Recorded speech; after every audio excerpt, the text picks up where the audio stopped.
The history of all hitherto existing society is the history of class struggles. In the earlier epochs of history, we find almost everywhere a complicated arrangement of society into various orders. In ancient Rome, we have patricians, knights, plebeians, slaves. In the Middle Ages, feudal lords, vassals, guildmasters, journeymen, apprentices, serfs. Our epoch, the epoch of the bourgeoisie, possesses, however, this distinctive feature. It has simplified class antagonisms. Society as a whole is more and more splitting up into two great hostile camps, into two great classes directly facing each other, bourgeoisie and proletariat. The bourgeoisie has at last, since the establishment of modern industry and of the world market, conquered for itself, in the modern representative state, exclusive political sway. The executive of the modern state is but a committee for managing the common affairs of the whole bourgeoisie. The bourgeoisie has stripped of its halo every occupation hitherto honored and looked up to with reverent awe. It has converted the physician, the lawyer, the priest, the poet, the scientist into its paid wage labor.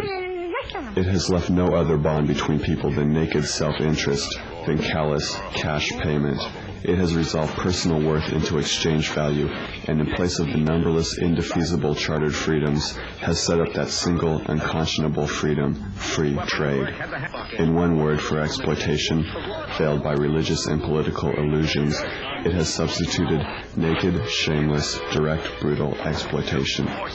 By freedom is meant, under the present bourgeois conditions of production, free trade, free selling, and buying.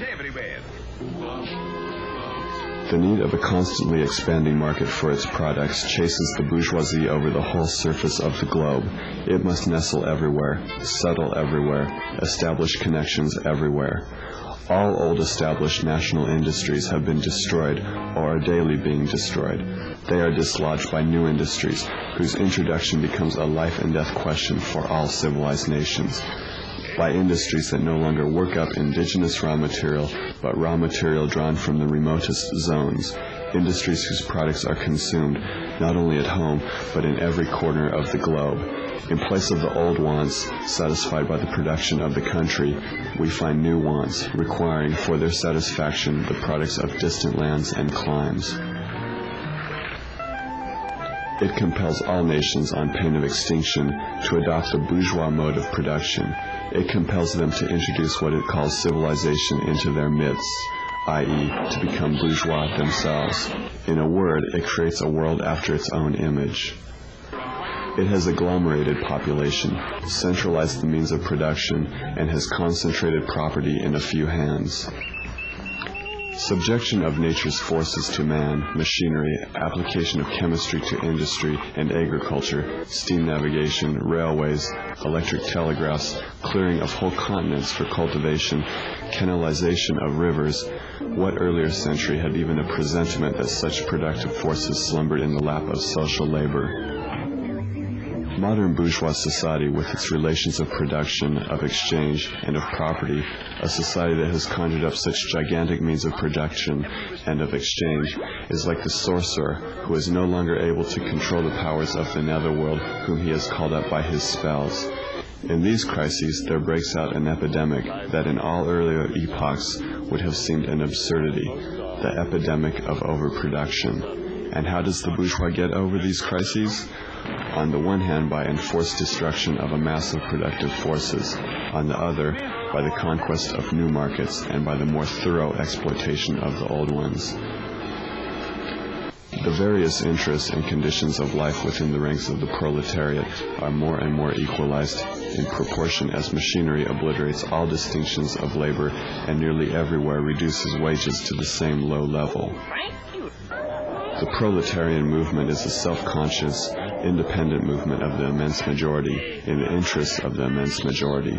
The proletariat, the lowest stratum of our present society, cannot stir, cannot raise itself up without the whole superincumbent strata of official society being sprung up into the air. Now and then the workers are victorious, but only for a time. The real fruit of their battle lies not in the immediate result, but in the ever-expanding union of the workers.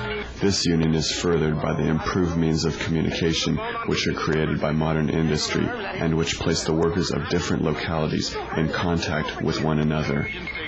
We communists have been reproached with the desire of abolishing the right of personally acquiring property as the fruit of one's own labor, which property is alleged to be the groundwork of all personal freedom, activity, and independence.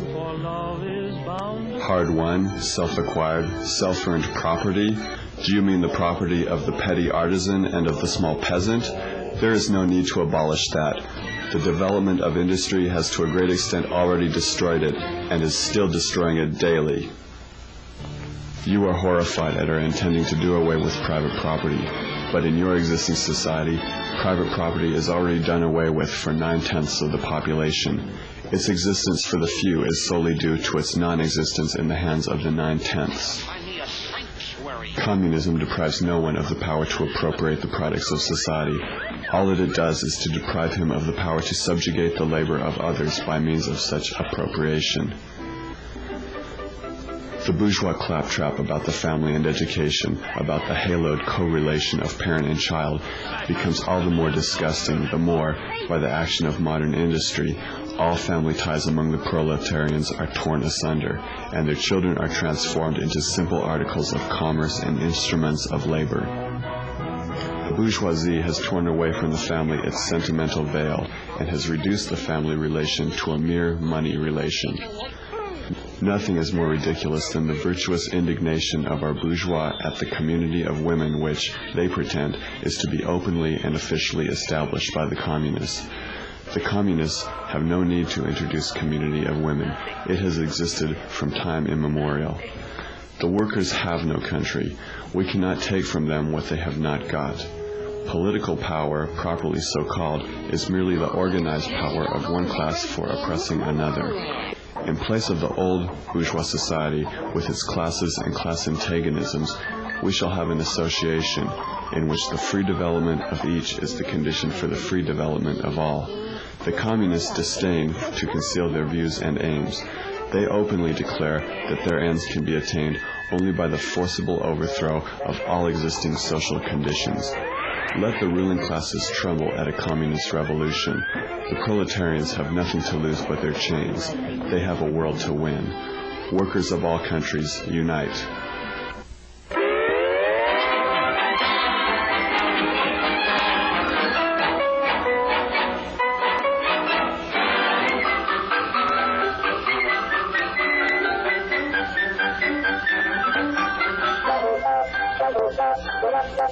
Manifesto.